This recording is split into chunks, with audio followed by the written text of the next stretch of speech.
ଜୀବନର 10ଟି ଅମୂଲ୍ୟ ନୀତିବାଣୀ ଯାହା ଆପଣଙ୍କ ଜୀବନକୁ ବଦଳାଇ ଦେଇପାରେ। ନମସ୍କାର ବନ୍ଧୁଗଣ, ଜୟ ଜଗନ୍ନାଥ। ଆମେ ଜାଣିବା ଏମିତି କିଛି ଅମୂଲ୍ୟ ନୀତିବାଣୀ ବିଷୟରେ ଯାହା କେବଳ ଶୁଣିବା ପାଇଁ ନୁହେଁ ବରଂ ଜୀବନରେ ପାଳନ କରିବା ପାଇଁ। ଏହି କଥା ଗୁଡ଼ିକ ଆପଣଙ୍କ ଜୀବନର ଚିନ୍ତାଧାରାକୁ ବଦଳାଇ ପାରେ, ସଫଳତାର ପଥ ଦେଖାଇପାରେ। ତେଣୁ ପ୍ରତ୍ୟେକ ମୁହୂର୍ତ୍ତର ସଠିକ୍ ବ୍ୟବହାର କରନ୍ତୁ।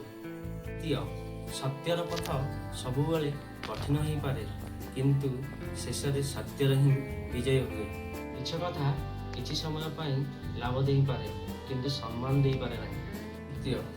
ରାଗରେ ନିଆଯାଇଥିବା ନିଷ୍ପତ୍ତି ଅନେକ ସମୟରେ ଅନୁତାପର କାରଣ ହୋଇଥାଏ। ତେଣୁ ରାଗ ଆସିଲେ ପ୍ରଥମେ ନିଜକୁ ଶାନ୍ତ କରନ୍ତୁ, ତାପରେ ନିଷ୍ପତ୍ତି ନିଅନ୍ତୁ। ଯେଉଁ ବ୍ୟକ୍ତି ପରିଶ୍ରମକୁ ଭଲ ପାଏ, ସଫଳତା ତାଙ୍କ ପଛରେ ଆସେ।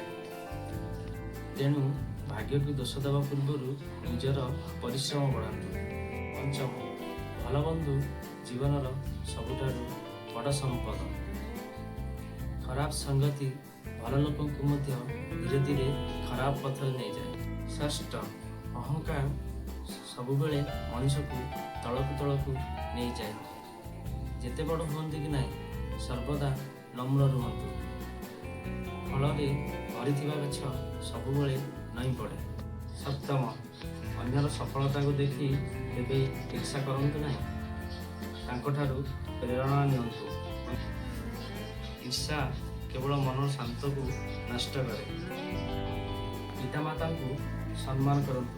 ପିତାମାତାଙ୍କ ଆଶୀର୍ବାଦ ଏମିତି ଏକ ଶକ୍ତି ଯାହା କଠିନ ପଥକୁ ମଧ୍ୟ ସହଜ କରିଦିଏ। ନବମ, ଜୀବନରେ ସମସ୍ୟା ଆସିବା ସ୍ୱାଭାବିକ। ସମସ୍ୟାକୁ ଭୟ କରନ୍ତୁ ନାହିଁ। ପ୍ରତ୍ୟେକ ସମସ୍ୟା ଆପଣଙ୍କୁ ନୂଆ କିଛି ଶିଖିବାକୁ ଆସିଥାଏ। ଦଶମ, ସବୁବେଳେ ଭଲ କାମ କରନ୍ତୁ। ଆଜି ଆପଣ କରିଥିବା ଭଲ କାମ କାଲି କୌଣସି ନା କୌଣସି ରୂପରେ ଆପଣଙ୍କ ପାଖକୁ ଫେରିଆସିବ। ବନ୍ଧୁଗଣ, ଜୀବନର ସତ୍ୟ ଓ ସଫଳତା ସବୁକିଛି ଧନ କିମ୍ବା ପଦବୀରେ ନୁହେଁ। ଭଲ ଚରିତ୍ର, ଭଲ ବ୍ୟବହାର, ସତ୍ୟବାଦିତା ଓ ପରିଶ୍ରମ ହିଁ ମଣିଷକୁ ପ୍ରକୃତରେ ମହାନତା କରେ।